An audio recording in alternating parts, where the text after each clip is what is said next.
최백은의 이게 경제다. 경제 이야기를 쉽고 명쾌하게 풀어보겠습니다. 건국대학교 최백은 교수와 함께합니다. 교수님 안녕하세요. 예, 안녕하세요. 네, 문재인 대통령이 G7 정상회의 일정 마치고 이제 오스트리아 국빈 방문 일정을 시작을 했는데 G7 초청이 갖는 의미 먼저 좀 해석을 해볼까요? 이게 사실은 국내 언론들에서 너무 주목 못하고 있는 부분들이 있는데요. 네네. 굉장히 큰 의미를 갖고 있습니다. 이제 어떤 의미냐면요. 먼저 이제 요거 의미를 좀 말씀드리기 위해서 네. G7이라는 이 기구에 대한 그러니까 의미를 우리가 좀 일반 청취자들이 이해할 필요가 있는데요. 네. G7이 등장한 게 한 5년 됐습니다. 네. 70대 중반경에 이제 만들어졌으니까요. 네. 그 전까지는 자유진영에서는 미국 마음대로 했던 거예요. 그러니까 소위 G1 체제였던 거죠. 네네. 그런데 이제 G7을 만들었다는 것은 뭘 의미하냐면은 미국 혼자서 이제 국제적인 문제들을 해결할 수 없게 됐기 때문에 만든 거예요. 그러니까 이제 그만큼 이제 그러니까는 힘을 그러니까 권력을 미국이 혼자 독점하고 있다가 이걸 이제 그러니까 나눈 거지요. 네. 그런 의미를 갖고 있는 것이고 우리가 그다음에 글로벌 금융위기 이후에 G20이 만들어졌었잖아요. 그렇죠. 이것도 마찬가지입니다. G7 국가들만 가지고 해결할 수 없다 보니까는 이거를 확장을 시킨 거예요. 이제 그런 점을 이제 생각을 해야 되고요. 두 번째는 뭐냐면은 네네. G7은 소위 말해서 잘 사는 선진국가들면서 힘이 센 나라들의 모임체입니다. 쉽게 얘기하면요. 그러니까 G20은 선진국 개도국의 경제 중심 협의체 성격이라면 G7은 선진국들 간의 협의체인 거죠.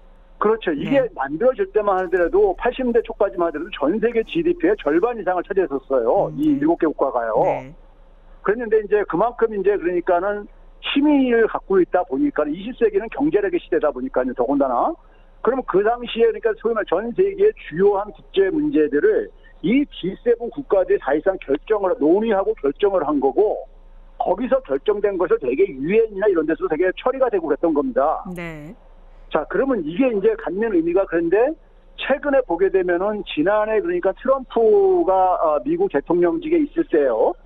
당시에 기억들 하실 텐데 코로나 때문에 그 실행은 안 됐지만은 작년에 G7 정상회담이 열리지 못했어요. 코로나 때문에요. 그렇죠. 네. 근데 그 당시에 트럼프 대통령이 무슨 얘기를 했냐면은 G7은 낡은 체제이다. 그러면서 이것을 우리가 G11으로 바꿔야 된다. 이런 얘기를 해가지고 한 번 화제가 된 적이 있었어요. 네네. 그때도 한국이 거기에 포함됐었고요. 네. 그리고 이번에 이제 그러니까는 바이든 대통령이 대통령 되기 전에 공약 중에 하나가 뭐냐면요. 소위 말하는 D는 뭐냐면 데모크라시의 약자로 D요. G10 국가로 그러니까는 이것을 흡수 통합하겠다. G7을. 네. 이런 거를 공약으로 내세웠었어요. 네. 그 얘기는 결국 뭐냐면 G7만 가지고는 그러니까는 지금 현재 많은 우리가 직면하고 있는 국제 현안들을 해결할 수 없다고 보고 있는 거예요. 네. 근데 그렇게 G20이 됐던 G11이 됐던 D10이 됐던 간에 대한민국은 꼭 끼고 있다는 얘기입니다. 네. 그러면은 이게 갖고 있는 의미는 뭐냐면 그만큼 대한민국의 이성이 크게 변했다는 걸 보여주는 건데 우리가 한번 이걸 생각해 보세요. 지금부터 그러니까 100년 전 그러니까 우리가 소위 말해서 식민지로 전락을 하는 직전에 일어났던 게 뭐냐면요. 1907년에 우리 소위 중고등학교 때 보게 되면은 저희 국사 시간에도 많이들 배운 기억이 있을 텐데 헤이그에서 만국 평화회의라는 게 있었잖아요. 네. 그때 거기에 고종 황제가 이준 이상설 열사를 파견을 합니다. 그 대한민국에 그러니까는 이 독립을 그러니까 호소하기 위해서요. 근데 문전박대 당했었죠. 네. 그리고 거기에 이제 붕괴를 해서 이준 열사가 순국을 한 걸 우리는 잘 알고 있는 얘기입니다. 네. 그러니까 지금부터 100년 전만 하더라도 대한민국의 운명을 결정짓는 데 있어서 이 강대국들이 그걸 좌지우지하고 우리는 우리의 입장을 표현도 못할 정도였었습니다. 네. 근데 지금 우리가 국제사회 속에서 국제 현안 중에 하나가 뭐냐면 단골 메뉴로 꼭 항상 끼는 게 뭐냐면 북핵 문제와 한반도 문제입니다. 네. 그렇죠? 근데 이 문제를 그러니까는 우리가 바깥에서 그러니까는 G7에서 결정된 거를 우리가 그냥 어쩔 수 없이 따르는 입장하고 거기에 그러니까 우리가 멤버가 돼서 그 문제를 결정한 데 속에서 대한민국의 입장을 반영하는 거하고는 이건 엄청난 천지 차이죠. 그러니까 뭐 만국 평화회의에서 문전박대 당했던 나라가 이제는 이 G7 계열에 올랐다. 엄청나게 그렇죠. 위상이 높아졌다. 이렇게 봐도 된다는 말씀이신 거죠? 적어도 만약에 거기서 하게 되면 한반도 문제를 하는 데 있어서 그래서 대한민국의 입장이 상당히 반영될 수밖에 없을 게 아닙니까? 네. 당사 국가이면서 거기 회원 국가이니까요. 네. 다른 국가들이 거기에 대해서 그것을 경청 안 할 수가 없는 거잖아요. 네. 그렇죠? 그런 점에서 우리가 독일 통일 과정 속에서도 독일이 그러니까 전범 국가이다 보니까는 그 전쟁으로 피해를 본 그러니까 프랑스나 영국이나 미국 심지어 소련의 그러니까 동의를 구해가지고 독일 통일을 그러니까 이루었듯이 네. 그 당시에 독일이 그렇게 할 수 있었던 것도 독일이 G7의 멤버이고 서방의 핵심 국가이다 보니까 그게 가능했었던 거거든요. 네.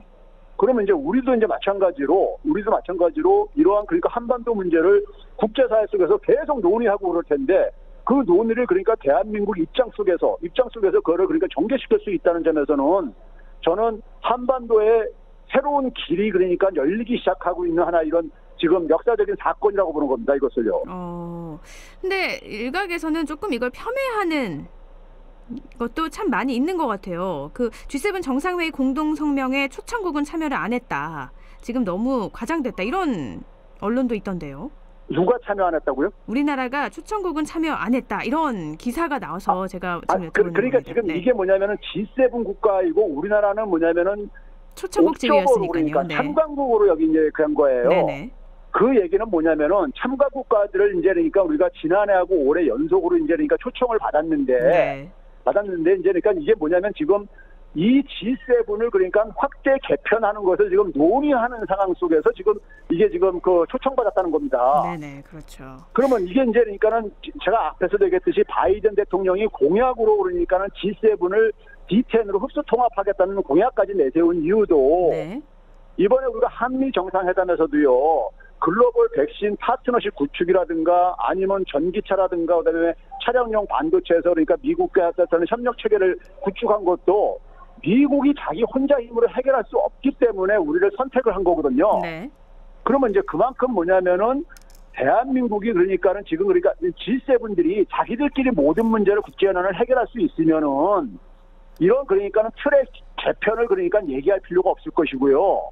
여기에 대해서도 그러니까 나머지 회원 국가들도 개편할 필요 없을 거다는데 많은 국가들이 지금 그러니까 뭐냐면 여기에 동조를 하고 있단 말이에요. 이거 확대 개편하는 데 속에서요. 네. 뭐 일본 정도가 그러니까 대한민국이 참여하는 게 굉장히 불편하다 보니까 지금 가고 있지만은 네. 나머지 국가들은 그러니까 전반적으로 그런 분위기에 지금 동의하는 입장이고 실제로 이번에 한번 봐보세요. 그 G7 정상회담 과정 속에서 많은 나라들이 유럽 국가들이 정상회담을 요청했던 이유는 우리가 그들한테 그러니까 필요로 하는 대상 국가가 됐다는 걸 보여주고 있는 겁니다. 네네. 필요로 하는 대상 국가가 됐다. 그리고요, 이번에 이 확대 정상회의 1세션 주제가 보건이었는데 이때 문재인 대통령이 바이든 대통령 바로 왼쪽에 앉았어요. 이 맞아요. 자리도 굉장히 중요한 거 아닙니까? 당연하죠. 이번에 보시게 되면은 우리가 이렇게 그 SNS상에서 많은 돈을 이제 그러니까 이 언론에 잘 이게 그 보도가 안 되다 보니까 SNS상에서 많은 그 정상회담 사진들이 이렇게 돌았는데요. 네. 사진 도는 거 보게 되면은 이제 그러니까는 그 의장 국가인 영국의 바로 오른쪽에 문재인 대통령이 앉고 왼쪽에 바이든 대통령이 앉고 네. 오히려 스가 총리 같은 경우는 저쪽 끝 부분에 이제 그러니까는 앉고요. 네네. 그러니까 창강 국가의 모습이 전혀 아니었었어요. 네. 이번에 모습을 보게 되면요. 네네. 그러니까 그런 것들이 왜 그렇게 하느냐? 아니 의장 국가가 그러니까는 그 할 때 그 자리를 그러니까 아무렇게나 앉고 싶은데 앉히는 게 아니에요. 네네. 다 그거는 저 의전상 다르게 이거 고려해서 합니다. 네. 의장 국가가요. 네. 그러면 그 속에서 뭐냐면은 대한민국이 그만큼 뭐냐면은 필요로 하는 국가가 됐기 때문에 네. 그 사진들을 보게 되면 전혀 그러니까는 저희 단순하게 옵저버 국가의 모습이 아니었었어요. 옵저버 국가 모습이라면 오히려 수가 총리 자리에 거기 가서 앉았으면 됐을 겁니다. 문재인 대통령은요. 네네. 이제 그런 점을 봤을 때 그리고 실제로 진행하는 과정 속에서 보게 되면 호주 총리가 정상회담을 요청을 했고 유럽연합의 정상들이 정상회담을 요청을 하고 메르켈 총리하고도 정상회담을 하고 다 했죠. 다른 네. 국가들이 그리고 끝나고 나서도 스페인이나 오스트리아에서 초청받아서 하는 이유도 네. 그들이 그러니까 지금 대한민국을 그러니까 필요로 할 만큼 대한민국이 가지고 있는 강점들이 있다는 얘기죠. 그들이 자기들 혼자서 해결하지 못하거나 아니면 힘을 합쳤을 때 얻을 실익이 있기 때문에 그런 거 아니겠습니까요? 네네. 알겠습니다. 이제는 다른 국가들이 우리나라를 필요로 할 정도의 위치이기 때문에 이렇게 G7 반열에 올랐다는 건데요. 미국 이 트럼프 대통령 당시에도 초청이 돼서 지금 2년 연속 초청이잖아요. 예. 물론 코로나19 때문에 작년엔 열리지 못했지만 그래서 올해 처음으로 열린 건데 어떤 것 때문에 우리나라 위상이 이렇게 달라졌다라고 볼 수 있을까요? 지금 이제 봐보세요. 미국이 지금 직면하고 있는 문제를 보게 되면요. 네. 일단 미국은 소위 말해서 20세기 내내 그러니까는 세계 그러니까는 리더 국가였습니다. 네. 리더 국가의 역할은 뭐냐면요. 그리고 G7의 역할은 뭐겠습니까? 세계 주요 현안 문제들을 자기들이 다루려면은 거기에 대한 해결 능력도 보여줘야 되는 겁니다. 그렇죠? 네. 그런데 지금 보게 되면은 우리가 지난달에 있었던 한미 정상회담에서도 그러니까 우리가 글로벌 백신 파트너십을 구축을 했고 그 얘기는 결국 뭡니까요? 지금 전 세계 가장 주요한 현안은 그러니까 이 보건 위기 문제잖아요. 네. 그럼 이 문제를 해결하는 데 있어서 미국이 혹은 미국과 G7이 공동으로 해결할 수 있다면은 굳이 한국하고 파트너 관계를 맺을 이유가 없는 거죠. 그러니까 그건 결국 뭐냐면 미국 혼자 해결할 수 없다거나 아니면 미국과 G7의 10만 가지 해결이 안 되기 때문에 네. 한국의 역할을 그러니까 요청을 하는 것이고 우리가 글로벌 금융위기 때도 마찬가지입니다. G7 국가들만 가지고 안 되기 때문에 G20을 만들었듯이요. 그러면 이제 그런 상황 속에서 미국이 지금 직면한 문제는 뭐냐면요. 중국이 지금 그 역할을 지금 위협을 하고 있잖아요. 네. 중국이 지금 뭐냐면 아프리카라든가 동남아라든가 중남미에 지금 백신 공급을 공격적으로 하고 있단 말이에요. 네. 그리고 그러다 보니까는 미국이 못하는 거를 지금 중국이 하고 있는데 그거를 지금 그러니까는 미국은 거기에 대해서 그러니까 자기들이 능력을 보여줘야 되는 겁니다. 근데 이제 미국이나 유럽 국가들은 백신을 개발 능력은 있지만 생산 능력이 뒷받침 안 되다 보니까는 네. 한국한테 손을 내민 거고요. 네. 그다음에 이제 미국이 직면한 또 하나 문제는 뭐냐면요. 미래 산업과 관련해서 지금 미래 산업의 핵심 게 지금 뭐냐면 미래 자동차 분야입니다. 네. 미래 자동차의 핵심적인 게 전기차잖아요. 그렇죠. 전기차가 지금 미국이 지난해 생산량을 보게 되면요. 중국의 4분의 1뿐이 안 됩니다. 그러니까 바이든 대통령도 그러니까 전기차에서는 중국한테 우리가 많이 뒤처졌다 이런 얘기를 공개적으로 할 정도로요. 네. 그러면 그 상황 속에서 미국은 뭐냐면 미래 자동차 산업을 그러니까 육성을 해야 되는 이러한 지금 필요성에 있는데 그거를 지금 뭐냐면은 자신들이 자율주행인 기술이라든가 뭐 이런 기술들은 갖고 있지만은 그것과 관련해서 필요로 하는 게 뭡니까? 자동차에 필요로 하는 차량용 반도체라든가 배터리 문제, 전기차의 석유라고 하는 배터리 문제를 확보를 해야 되는 거잖아요. 네. 그래서 한미 정상회담 때 그 부분에 협력을 요청을 했던 것이고 네. 그만큼 뭐냐면은 미국이 할 수 없는 거를 우리가 갖고 있다는 것을 지금 보여주는 거예요. 네. 이번에 그러니까 G7 정상회담에서도 보게 되면 수소 경제가 굉장히 화두가 됐었는데 수소 경제도 그러니까 뭐냐면 호주 총리가 정상회담을 요청했던 이유가 뭐냐면요. 호주는 에너지 강국입니다. 자원 강국이에요. 네. 그런데 호주가 그러니까 수소 에너지가 굉장히 많은 나라입니다. 근데 수소 에너지는 있는데 생산 능력이 제조업 생산 능력은 이렇게 뒷받침이 안 되고 있어요. 그래서 뭐냐면 한국은 수소차 생산 능력을 한국은 수소차에 대해서 오래전부터 그러니까는 투자를 많이 한 나라거든요. 네.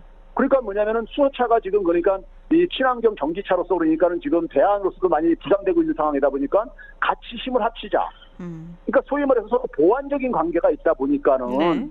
손을 내미는 거라고요. 만약에 서로 경쟁적인 관계라고 하면은 손을 안 잡지요. 네. 서로 손을 잡았을 때 서로 윈윈할 수 있기 때문에 이제 그러니까 그렇게 손을 내미는 거고 파트너를 제안하고 그러는 겁니다. 네. 그런 점에서 지금 미국이 직면한 문제를 소위 말해서 보건위기 문제든 아니면은 그다음에 이제 뭐냐면 이 미래 산업과 관련해 가지고 자신들이 중국에 그러니까 도전에 지금 이렇게 직면하고 있는 것을 이거를 그러니까 자기가 이겨내기 위해서는 한국의 절대적인 협력이 필요하다는 것이죠. 그런 것들이 이번에 그러니까 유럽 정상회담에서도 그대로 나타났는데 똑같습니다. 유럽 같은 경우 보게 되면 일찍이 기후변화 문제에 굉장히 중요성을 느껴가지고 오래전부터 추진한 나라다 보니까는 이 기후변화와 관련된 그러니까는 많은 그러니까 기술들이 역량들이 높은 나라입니다. 네. 높은 나라인데 사실 그 기술 인프라 같은 경우는 우리도 만만치가 않거든요. 에너지 저장 장치라든가 뭐 수소차 생산 능력이라든가 네. 이런 등등이 가다 보니까 이번에 그것도 유럽연합 정상들도 한국과 그러니까는 서로가 그러니까 협력을 하자는 이런 얘기를 한 이유도 바로 그러한 배경이 깔려 있다는 얘기죠. 실제로 뭐 지난달에 한미 정상이 만났을 때 우리나라 기업들이 44조 원 투자를 하니까 거기서도 바이든 대통령이 함께 대단한 일을 하자. 땡큐 이렇게 뭐 3번도 외치기도 했잖아요. 그렇죠. 그만큼 한미 경제 동맹 핵심 축으로 하고 있다는 건데요. 그런데 제가 아까도 말씀 살짝 드렸다시피 이런 위상이나 이런 것들에 대해서 좀 다르게 보는 시각도 분명 있습니다. 이번에 G7 정상회의 참석한 뭐 성명에 우리나라는 어쨌든 초청국이기 때문에 함께 서명을 하지 않은 내용도 얘기를 했지만 또 중국을 압박하기 위해서 미국이 그냥 단순히 이것 때문에 우리를 끌어들이는 거다. 이런 시각도 있는 걸로 알고 있는데요. 자, 이거 봐보세요. 지금요. 이번에 그러니까는 이 G7 정상회담을 스케치를 통해서 일반 청취자들을 많이 접한 게 뭐냐면은 사실 일본 총리인 스가의 모습하고 네. 너무 대조적으로 보이지 않았습니까? 스가 총리는 사실 어떻게 보면 잘 보이질 않았던 거예요. 네. 어떻게 보면요. 네네. 근데 우리가 G7 정상회담의 공동선언은 G7 아직 멤버가 아니니까 거기에는 그러니까 참여를 안 하는 것이고요. 네. G7 정상회담 공동성명문에 그러니까 중국에 대한 그러니까 문제가 많이 지적됐잖아요. 그랬죠. 네. 근데 그거는 그러니까 우리 책임은 아닌 거죠. 우리가 만든 게 아니니까는. 네. 그런 점에서 중국한테 우리가 공격받을 이유는 하나도 없다고 생각이 들고요. 어떻게 보면 이번 서명을 안 한 게 우리나라로서는 다행인 부분도 있는 거네요. 근데 우리가 지난번에 한미 정상회담 할 때는요. 네. 중국 문제를 굉장히 지혜롭게 벗어났잖아요. 네. 민감한 지혜롭게 부분을 그러니까 언급하진 않았죠. 네. 그 지역사회 지역의 공동 번영과 평화 이런 걸 강조를 함으로써 그러니까 이렇게 우회적으로 비켜갔잖아요. 네. 그러니까 그런 우리가 미국이 그 당시에 그러니까 한국한테 왜 요구를 안 했겠습니까? 일본한테 다 반영시켰잖아요. 네. 그러면 이제 그런 상황 속에서 G7 공동성명에 나와 있는 중국에 대한 것은 우리는 책임이 없는 부분이고요. 네. 우리는 없는 분야에는 반면에 중국이 이제 그러니까 지금 깜짝 놀라고 있는 건 뭐냐면은 한국이 그러니까는 상당히 그러니까 국제사회 속에서 굉장히 파트너로서 그러니까 인정을 받고 있고 그러면 한국에 지금 몸값이 올라가고 있는 거잖아요. 네. 몸값이 올라가고 있으면은 한국을 그러니까 서로가 자기 파트너, 자기 편으로 끌어들이려고서 지금 앞다퉈하고 있는 상황 속에서 중국이 한국에 대해서 그러니까 자기하고 우호적인 관계를 유지하려면은 한국에 대해서 더 잘할 수밖에 없는 거 아니겠습니까요? 네. 그런 점에서는 그러니까는 우리가 미중 관계에서 그러니까 우리가 눈치 보는 관계가 아니라 더 이상 그러니까 우리가 오히려 중재까지 할 수 있는 이런 입장이기 때문에 이번에 그러니까 이 전환의 기회를 지금 만들고 있는 겁니다. 네. 그래서 제가 이제 국제관계의 근본적인 지금 한반도를 둘러싼 국제관계 패러다임이 근본적으로 바뀌고 있다고 제가 이렇게 평가를 하는 이유가 네. 지금 그러니까 이 중국 입장 속에 과거에는 그러니까는 우리가 북한이라든가 중국 입장에서 봤을 때는 남한이란 나라는 미국이 결정을 하면 그냥 거기에 그냥 따르고 이렇게 하는 나라로 돼 있었는데 이제는 보니까는 자기 역할을 하고 있고 자기 목소리를 내고 앉아 있는 게 지금 보이고 있는 거 아니에요. 네. 그러면은 한국에 대해서 북한이 한국에 대해서 대하는 태도도 한국을 그러니까 무시하고 미국과 대화만 하겠다는 것도 그러니까는 이런 생각도 바꾸게 할 수 있는 것이고요. 거기다가 중국도 그러니까 이제 뭐냐면 대한민국에 대해서 그러니까 함부로 할 수가 없게 돼버리는 거죠. 오히려요. 네. 지금 이 보리스 존슨 영국 총리가 우리나라 포함해서 호주, 인도, 남아프리카 공화국이 게스트로 초청이 됐고 이제 4개국과 G7 아울러서 아까도 말씀하셨다시피 데모크라시 D11이라고 규정을 했어요. 그러면 G7이 이게 D11으로 확대가 되는 건가요? 지금 그러니까 제가 앞에서 얘기했듯이 네. 바이든 대통령의 공약이요. 예, 트럼프 대통령 때나 공화당이 지배할 때나 지금 민주당이 지배할 때나 미국 정치계의 입장은 뭐냐면 G7이 그러니까는 수명이 거의 지금 그러니까 한계에 왔다고 보고 진단을 하고 있는 거예요. 네. 이제는 이렇게 선진국 7개 국가가 모여서 뭔가 해결하기에는 부족하다. 그렇죠. 네. 이 G7의 역사적인 수명이 그러니까는 사실상 다 했다. 네. 보는 것이고 그걸 개편을 하겠다고 한 시도가 처음 시도한 게 G20이었는데요. 네. G20 만들 때도요. 워싱턴에서 무슨 말이 나왔었냐면은 너무 많다. 20개 국가가 모여서 어떻게 만장일치 결정을 하느냐. 네. 그래서 반대하는 목소리가 꽤 있었어요. 네.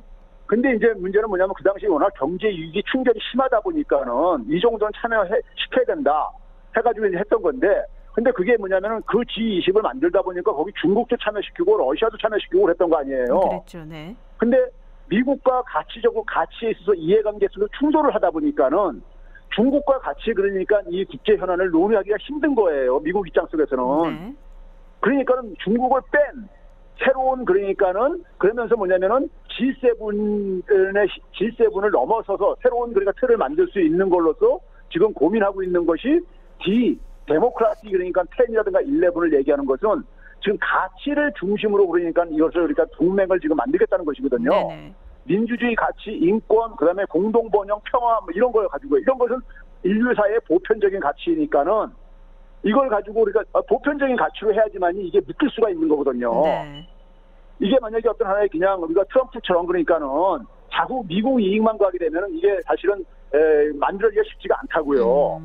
각국의 이익이 충돌을 하기 때문에요. 네. 그런 점에서 그러니까는 D10, D11은 세계 지도자 역할을 해왔던 미국 입장, 그다음에 미국의 입장에 거의 그러니까 동조하는 영국 입장 속에서는 이거는 그러니까는 확실한 자신들의 생각인 거고요. 네. 이거를 이제 그러니까는 조만간에 저는 그러니까 구체화 과정으로 넘어갈 것이다. 내년이 어디서 열리면 독일에서 열립니다. 네. G7 정상회담이요. 네. 그러면 이제 이 적어도 저는 내년까지 과정에서 여기에 대해서 그러니까는 미국과 영국의 입장이 상당히 그러니까 반영을 시키려고 할 것이고요. 네. 여기에 지금 반대하는 국가는 유일하게 일본 정도뿐이 없어요. 네, 일본이 반대하고 나섰죠. 일본은 왜 네. 그러냐면 아시아에서 자기가 유일하다고 생각했는데 네. 아시아에서 지금 뭐냐면 한국도 들어가고 인도도 들어가고 그러게 되면은 상대적으로 일본이 왜소해지는 거거든요. 근데 이제 문제는 뭐냐면은 나머지 국가들이 일본에 대한 그러니까 과거처럼 일본에 대한 어떤 일본의 역할이 그만큼 그러니까는 옛날처럼 그렇게 높지가 않다고 보는 거예요. 네. 근데 여기서 일본의 요구를 그러니까 그렇게 다 수용을 할 수가 없다는 거죠. 그러니까요. 그러면 D11이 빠른 시일 안에 이렇게 구체화될 거라고 말씀을 하셨는데요.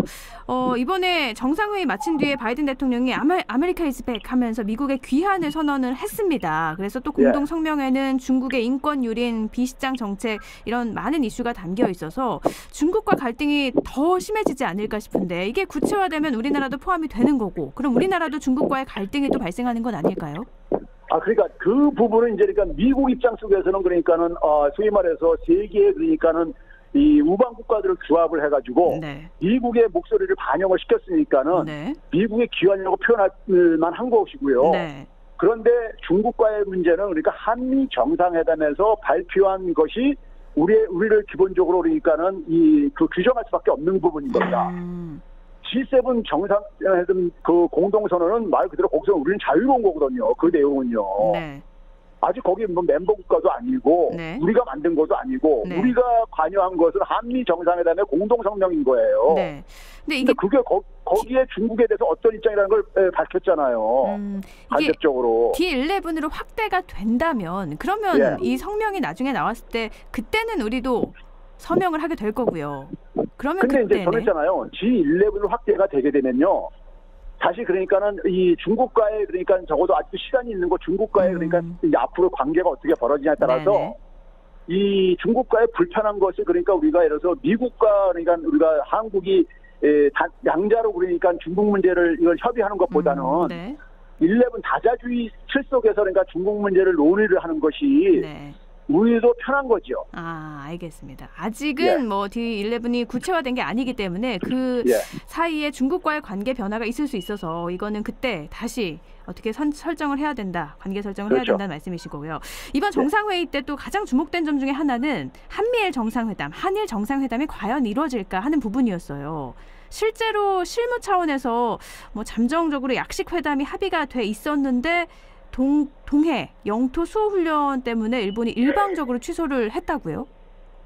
그러니까요. 그게 이제 그러니까 일본이 지금 그러니까 제가 볼 때는 참 진짜 그 지금 외교를 저는 잘 못하고 있다고 생각하는 게요. 올림픽 지금 그거 관련해가지고 좀 독도를 지금 했잖아요. 그러다 보니까 우리로서는 그러니까 올림픽 불참보다는 그러니까는 그러한 방식으로 대응을 했던 거예요. 그리고 이제 우리로서는 그걸 또 해왔던 것이고요. 근데 이제 그런 상황 속에서 지금 그러니까는 우리로서 그러니까 최선을 다하고 있다는 것을 한일 관계를 미국은 그러니까 일본과 한국이 불편하게 지내는 걸 원치 않아요. 그런데 이제 그 속에서 그러니까 한국은 그러니까 최선을 다하고 있다는 모습은 보여준 거고요. 네. 그 속에서 일본이 그러니까는 소위 말해서 일본은 지금 뭐냐면은 스가 정권이 굉장히 지금 인기가 굉장히 많이 떨어져 있잖아요. 네. 떨어져 있는 상황 속에서 그러니까는 일본 경제도 굉장히 안 좋고 여러 가지 상황이 안 좋은 상황 속에서 그렇죠. 그 문제를 유일하게 지금 돌파하려는 것이 혐한 이 부분입니다. 네. 한국에 대한 돌리는 거예요. 네네. 그러다 보니까는 일본으로서는 그러니까 이 국가 이익보다는 특정 정권의 그러니까 이익에 매몰되면서 그게 국가에 그러니까 굉장히 부정적으로 국가 이익에 부정적으로 작용하는 이런 국면인 거죠.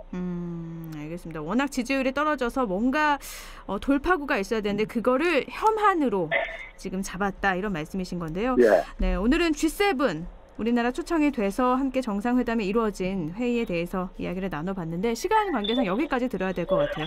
교수님 예. 감사합니다. 네, 감사합니다. 네, 최백은의 이게 경제다 건국대학교 경제학과 최백은 교수였습니다.